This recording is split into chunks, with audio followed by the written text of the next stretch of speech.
मोदीजींकडे भारतीय जनता पार्टीच्या वतीने झालेले देशाचे पंतप्रधान असं पाहिलं गेलं तरी मोदीजींचा जो प्रवास आहे तो विरोधकांनी सुद्धा विरोधासाठी विरोध न करता समजून घेण्याची आवश्यकता आहे.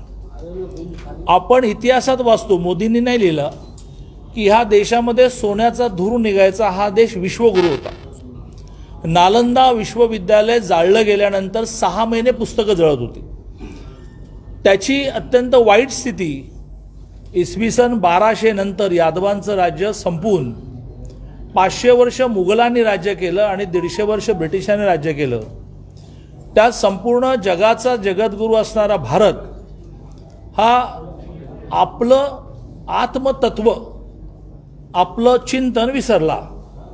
मोदीजी रस्ते करतायत, रेल्वे करतायत, आणखीन संरक्षण व्यवस्था नीट करतायत, पण संपूर्ण जगामध्ये हा बेसिक सर्वे भूतिना संतू सर्वे संतू निरामया, सगळ्यांना सुखी ठेव असा वसुधैवकम कुटुंबकमचा संदेश देण्यामध्ये शरीर नीट असलं तर सगळं नीट राहील, डोकं नीट असलं तर सगळं नीट असेल.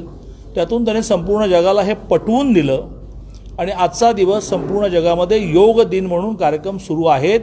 कारण जगालाही पटलं की जर आतलं सगळं नीट राहायचं असेल, वरचं नीट राहीलच, तर आपल्याला योग केले पाहिजेत. आज प्रदेश कार्यालयामध्ये आम्ही सगळेजण योग दिनाच्या निमित्ताने योगासनं केली आणि संपूर्ण महाराष्ट्रामध्ये कोविडचं संकट लक्षात घेऊन त्याचे नियम पाळू किमान 1400-1500 ठिकाणी 712 आमची मंडलं आहेत. प्रत्येक मंडलात किमान 2 ठिकाणी. पण गेल्या काही दिवसात आमचा अनुभव असा आहे की आम्ही एक टार्गेट देतो, त्याच्या 5 पट टार्गेट पूर्ण होतं. संध्याकाळपर्यंत आकडेवारी येईल, पण किमान 1500 ठिकाणी योग दिनाचे कार्यक्रम झाले. सर, आज आपण एकंदरीत योगा करत आहोत. आत्मबळ आणि स्वबळ हे हवंच आणि योगामुळे तर सर्वांना मिळतं. पण राजकारणात महाराष्ट्रात सध्या आत्मबळ आणि स्वबळाची भाषा केली जाते. त्यामध्ये म्हटलं जातं आहे संजय राऊतांकडून सामनाच्या लेखातून की काँग्रेसला म्हणजे आता आत्मबळ स्वबळ करत असताना करोनाविषयीवर लक्ष द्यावं, नाहीतर लोक जोड्याने वाढतील. असं आहे की आपल्या देशातल्या लोकशाहीची सुंदरता, ब्युटी अशी आहे की कोणी काही म्हणू शकतं. त्यामुळे संजय राऊतांचं हे म्हणण्याचा त्यांना अधिकार आहे. इतरांनी ते फॉलो करायचे की नाही ते त्यांनाही स्वातंत्र्य असतं. त्याप्रमाणे इतर म्हणजे ते ज्यांना उद्देशून म्हणतायत ते ठरवतील की आपण काय करायचं. संजय राऊतांनी सांगितल्यानंतर करण्याची काय या समाजाची स्थिती निर्माण झाली नाही. सकाळी उठून देशाला मार्गदर्शन केल्यानंतर किती टक्के लोक ते फॉलो करतात हे बघायला पाहिजे आणि त्यामुळे त्यांनी त्यांचं मत मांडलं, लोक ठरवतील. त्याचबरोबर त्यांचं आत्ता स्टेटमेंट असं आहे की तीन पक्षातील समन्वय हे सर्वात महत्त्वाचं आणि मोठं उदाहरण आहे की समन्वय चांगलं चाललं आहे. 5 वर्ष हे सरकार व्यवस्थित चालणार आहे आणि वेळ आल्यावर ठरवू की कुणी कसं लढायचं. नाही, असं आहे की मी सुरुवातीलाच म्हटलं की रोज सकाळी समाजातल्या विविध विषयावर टिप्पणी करण्याचा सगळ्यांना अधिकार आहे. तसं तो संजय राऊतांना सुद्धा आहे. आणि समन्वय आहे की नाही हे सामान्य माणूस ठरवतो की कसा समन्वय आहे. पटोले काय म्हणतात, प्रताप सरनाईक काय म्हणतात, काही जण कानात काय म्हणतात, कुजबुजत काय म्हणतात, सांगू नका म्हणून काय म्हणतात, हे त्यांनाही माहिती नाही असं नाही. परंतु असं आहे की मी खूप आज योग दिनाच्या निमित्ताने जरा जास्तच अध्यात्म मांडतो आहे. पण मी नेहमी ह्या निष्कर्षात आलेलो आहे की ज्या दिवशी जे व्हायचं त्या दिवशीच ते होतं. त्याचा तुम्ही किती आटापाटा केला तरी ते होत नाही. याचं कारण त्याला तुम्ही भविष्य म्हणा, त्याला तुम्ही अध्यात्म म्हणा, त्याला तुम्ही ईश्वर म्हणा, काय म्हणायचं म्हणा. उदाहरणार्थ आज मी योग दिनाचे कार्यक्रम इथे करायचे असं काल रात्रीपर्यंत ठरलं नव्हतं, परंतु ते इथेच करायचे होते त्यामुळे रात्री ठरलं. एवढ्या सकाळी तुम्ही मला भेटायला येणार असं काही काल संध्याकाळी 6ला ठरलं नव्हतं, पण आत्ता भेटायचं ठरलंच होतं म्हणून तुम्ही भेटलात. त्यामुळे प्रत्येकाला आपापले प्रयत्न करू द्या, ज्या दिवशी जे व्हायचं ते होईल. प्रताप सरनाईक म्हणतात की भाजपसोबत जावं, भाजपसोबत हातमिळवणी करण्याची गरज आहे, त्रास होतो आहे, अनेक यंत्रणा त्रास देतात, भाजपसोबत जावं. अनेक आमदारांचं पण त्यांचं हेच मत असंही ते म्हणतात. काल माजी मंत्री माझे परममित्र राम शिंदेंच्या मुलीचं पुण्यामध्ये रिसेप्शन होतं. राम शिंदेंचा स्वभाव ज्या प्रकारचा आहे त्याप्रमाणे सगळ्या पक्षात त्यांची दोस्ती असल्यामुळे सर्व पक्षीय आमदार आले. असं म्हणायला हरकत नाही, 70-80 आमदार तर नक्कीच तिथे पोहोचले होते. सर्वपक्षीय होते. जे प्रताप सरनाईकांनी लेटरमधून सांगितलं ते त्याने गप्पांमधून सांगितलं. आता अशा गप्पांमधून सांगणं आणि पत्रातून सांगणं याचा एकूण परिस्थितीवर कधी परिणाम होतो हे काय ठरवेल. पण भाजप या सगळ्या गोष्टीवर नजर ठेवू नये का? आणि या अस्वस्थतेचा ही जी अस्वस्थता तुम्हालाही जाणवते, बोलून दाखवत आहेत, त्याचा एकंदरीतच सरकार परिवर्तनासाठी काही हालचाली दिसतात. मी अगदी पहिलं वाक्य ते म्हटलं की त्याचा परिणाम नेत्यांवर व्हायचा की नाही हे काळ ठरवेल. काळ हा एक गोष्ट अशी आहे की जो तुम्ही बदलू शकत नाही आणि त्याच्या पोटात काय दडलं हे सांगता येत नाही. हां, रश्मीताई बऱ्याच दिवसांनी दिसली. मला हा प्रश्न विचारायचा होता. जसं एक शिवसैनिक म्हणून सरनाईक म्हणतात की अनेकांना असं वाटतं की आपण आपल्या जुन्या मित्राबरोबर जावं. भाजपचे प्रदेशाध्यक्ष म्हणून आपल्याला पण असं वाटतं की ह्या जुन्या मित्राबरोबर आपण जावं किंवा जर त्यांची तयारी असेल तर आपण पुन्हा एकदा प्रयत्न करावे हा गॅप ब्रिज पुन्हा करण्याचा. शिवसेनेच्या जशा अनेक आमदारांना आणि खासदारांना वाटलं असलं तरी ते वाटणं व्यवहारात आणण्याची त्यांची क्षमता नसते असं नाही, त्यांची डिसिप्लिन नसते. तसं भारतीय जनता पार्टीच्या माझ्यासहित माधवराव भंडारींसहित कोणाला काय वाटतं हे वाटणं जरी खरं असलं तरी ते वाटणं व्यवहारात आणण्याचं काम त्यांना दिलेलं नाही. ते दिलेलं आहे अमितभाईंना आणि मोदीजींना, आणि प्रामुख्याने अमितभाईंना आणि जगतप्रकाश नड्डांना.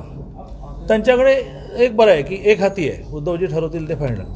आमच्याकडे टीम आहे आणि त्यामुळे जरी आम्हाला असं वाटलं की हा मैत्रीचा हात समोर आला आहे तरी त्या हातामध्ये हात मिळवायचा की नाही असं खाजगीत जरी वाटलं तरी पक्ष म्हणून त्याचं धोरण ठरवण्याचे पूर्ण अधिकार हे खरं म्हणजे आमची पार्टी ही अध्यक्ष ओरिएंटेड असल्यामुळे जगतप्रकाश नड्डाजींच्या हातात आहे. बऱ्याच दिवसांनी रश्मीताई भेटल्या राज्यामध्ये. काँग्रेस ज्या पद्धतीने स्वबळाची भाषा करते, शिवसेनेला ते पटत नाही, शिवसेनेचे आमदार काहीतरी व्यक्त करतात. राज्यात आता वेळ आली आहे पुन्हा सत्ता बदलायची असं वाटतंय का? नाही, असं काही म्हटलं मी काही घाबरत नाही कोणाला, पण काही म्हटलं की एका वर्तमानपत्राचा माझ्यावर एक अग्रलेख येतो, तर त्यामुळे घाबरत नाही. परंतु कशाला उगाच अग्रलेखाला, त्यांना बाकीचे विषय खूप आहेत. आणि त्यामुळे म्हटलं की ह्यांना घाई झाली आहे, ह्यांच्या पोटात दुखतं आहे, कारण ते डॉक्टर्स आहेत ना, कंपाऊंडर डॉक्टर, त्यामुळे आमच्या पोटात दुखतं हे त्यांना कळतं. आम्हाला आम्हाला झोप लागत नाही हे ना कळतं. त्यामुळे नजीकच्या काळामध्ये बदल होणार आहे की नाही मला सांगता येणार नाही. बहुत इम्पोर्टेंट सवाल है, यही राजनीति से जुड़ा हुआ. प्रताप सरनाईक शिवसेना क्या वहां से आवाजें आने लगी हैं कि पुराने जो मित्र हैं उनसे उनकी तरफ हाथ अब आगे बढ़ाना चाहिए और ये मित्रता होनी चाहिए, कहीं ना कहीं एक संकेत दे रहे हैं कि युति की संभावना बनानी चाहिए. आपकी क्या प्रतिक्रिया है? अध्यक्ष है महाराष्ट्र के प्रताप सरनाईक ने जी ने पत्र में लिखा, लेकिन जब मिलते हैं तो लगभग सारे, मैं बहुत विचारपूर्वक कहता हूँ कि सारे यही कहते हैं कि ये अभी समाप्त करना पड़ेगा, लेकिन उससे परिवर्तन होने के लिए निर्णय करने का अधिकार उनके पास नहीं रहता है. तो परिवर्तन करने का अधिकार उनके पास एक ही व्यक्ति के पास है, दो व्यक्ति के पास भी नहीं है. उन उद्धव जी को लगा तो वो करेंगे. हमारे लिए सुविधा यह है कि हमको जो लगा वो लगने के बाद भी उसका व्यवहार में निर्णय करने का अधिकार ये हमारी पार्टी अध्यक्ष ओरिएंटेड है, जगत जी हमारे राष्ट्रीय अध्यक्ष को है. सर, जिस तरह पिछले दिनों में देखा गया कि एमपीए में अलग अलग बातें हो रही है, कांग्रेस ने कहा कि वो अकेले लड़ेंगे, इसी बीच प्रताप सरनाईक शिवसैनिक है, एमएलए है, उनका ये बयान आता है. तो क्या बीजेपी अब एक कदम आगे और बढ़ा सकती है आने वाले दिनों में, और क्या वो युति जो पुरानी टूट गई थी उसे वापस देखा जा सकता है? मैंने पहले ही कहा कि हमारे यहाँ पूरी डेमोक्रेसी है. हर 3 साल में 1000 संख्या के बूथ का अध्यक्ष भी बदला जाता है, राष्ट्रीय अध्यक्ष बदला जाता है. ये पूरी डेमोक्रेसी है. डेमोक्रेसी होने के कारण अपने अपने मत व्यक्त करने का अधिकार है, स्वातंत्र है. निर्णय हमारी केंद्रीय टीम करती है और वो निर्णय हमारे मन के खिलाफ होने के बावजूद भी हम बहुत आनंद से उसको इम्प्लीमेंट करते हैं. इसलिए मैं हमेशा एक गीत की पंक्ति बोलता हूँ कि नेत्याची इच्छा ही तर आज्ञा. नेता ने कभी ऑर्डर देनी नहीं होती है, इच्छा व्यक्त करनी होती है. हमारे नेता यदि इच्छा व्यक्त करे तो करेंगे. सर, एक सवाल और है, राजनीति से हटकर है. सांगली में घटना सामने आई है, 87 लोग जो है कोविड से इनकी मृत्यु हुई अस्पताल में. हालांकि उस अस्पताल के डॉक्टर्स को गिरफ्तार कर लिया गया है। उस अस्पताल में जो परमिशन दी गई थी वो वैलिड नहीं थी, ठीक से नहीं दी गई थी। इस तरह कोरोना काल में जहाँ पे सब स्ट्रगल्स हो रहे हैं, कई चीज़ें हो रही हैं, ऐसे घटनाएं भी सामने लगातार आ रही है, क्या कहेंगे आप? सांगली के जिस अस्पताल की आप चर्चा कर रहे हैं वो इस्लामपुर में है, प्रकाश हॉस्पिटल नाम का है। बीजेपी के एक दबंग नेता जो इस्लामपुर के नगराध्यक्ष निशिकांत पाटिल उनका है। तो ये सीधा पॉलिटिक्स है कि पूरे महाराष्ट्र में कहीं इंक्वायरी नहीं चलेगी और इंक्वायरी चलेगी सिर्फ इस्लामपुर के प्रकाश हॉस्पिटल में, क्योंकि जयंत पाटिल उनको बढ़ने नहीं देता और वहाँ की प्रशासन भी जयंत पाटिल का सुनती है। अपने अपने विषय निकाला ही है, हम तो ऐसे विषय निकालते नहीं, हम बहुत शांति से ठंडे दिमाग से काम करते हैं। लेकिन 600 पेशेंट की वहाँ अरेंजमेंट थी और 100 पेशेंट की परमिशन देगी। मैं लगातार कलेक्टर को फ़ोन करता रहा कि भाई यह स्थिति अब आई है कि रास्ते पर लोग सोएंगे, रास्ते पर मरेंगे, तो एक अस्पताल है, 600 की कैपेसिटी है, व्हाई not you giving the permission. तो उन्होंने जो कहा मैं यहाँ नहीं कह सकता क्योंकि वो दिक्कत में आ जाएंगे। तो इस प्रकार से प्रेशर में कोविड में भी काम करते हैं क्या? गवर्नर ने हमारे निशिकांत पाटिल और उनका स्टाफ क्या करना है करो। हाँ, गलती है उनकी तो उन्होंने शासन लेना ही है। तो इस्लामपुर में करते हो तो बम्बई के हॉस्पिटल में भी करो। हाँ, जहाँ डेड बॉडीज बदली गई, जहाँ मृत्यु की संख्या कम दिखाई गई, कई ऐसे स्थान है कि जहाँ एक ही एम्बुलेंस में 20-20 डेड बॉडी लेकर गए, उसकी इंक्वायरी करेंगे या आप हमारे निशिकांत पाटिल के करेंगे? जयंत राव, इस प्रकार से पॉलिटिक्स नहीं किया जाता। पॉलिटिक्स ये सिर्फ चुनाव के लिए है, बाकी समय तो एक दूसरे को मदद करने के है। एक अच्छा हॉस्पिटल चलने वाले निशिकांत पाटिल के कर्मचारियों को आप तकलीफ देंगे, हम डरेंगे नहीं। क्या होगा? 2-3 दिन जेल में जाना पड़ेगा। कानून तो कानून है, जज तो ऐसे नहीं है कि आप कहेंगे वो करेंगे, प्रशासन करेगा आप जो कहेंगे। सर,